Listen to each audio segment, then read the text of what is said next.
আমরা তো সবসময় সবজি দিয়ে মাছ রান্না করি, আর আজকে আমি রান্না করব শাক দিয়ে মাছ। তো এইখানে প্রথমত আমি পেঁয়াজ দিয়ে দিচ্ছি, তারপর দিয়ে দিচ্ছি পরিমাণ মতো তেল।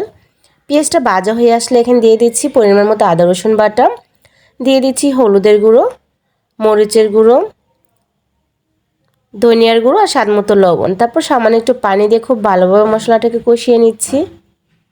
দিয়ে দিচ্ছি এখানে কিছুটা কাঁচামরিচ। কষানো হয়ে আসলে এখানে দিয়ে দিচ্ছি মাছগুলো। এটাকে আমার শাশুড়ি আমাকে বলেছে, এটার নাম হচ্ছে গাউরা মাছ। এটার আরেকটা নাম আছে, আমি সেই মাছটা জানি না, মানে নামটা জানি না আসলে এটা কী মাছ নাম আমি জানি না, শুধু এইটুকুই জানি আমার শাশুড়ি বলেছে এটা গাউরা মাছ। তো মাছটা খেতে কিন্তু ভীষণ মজার হয়। তারপরে তো মাছগুলোকে দিয়ে খুব ভালোভাবে কষিয়ে নিচ্ছি। আর এই মাছগুলো কিন্তু একদমই নরম, অল্পতেই সিদ্ধ হয়ে যায়, এজন্য আলতোভাবে নাড়াচাড়া দিয়ে দিলাম। আর সাথে ছিল একটা চিংড়ি মাছ। তারপরে এই তো ফাইনালি এখানে কেটে রাখা শাকগুলো দিয়ে দিচ্ছি। এখানে আমি জালি কুমড়ো শাক আর পুঁই শাক একসাথে নিয়েছি, আর দুইটা শাক একত্রে দিয়ে এভাবে মাছটা রান্না করলে না অমৃতর মতো লাগে।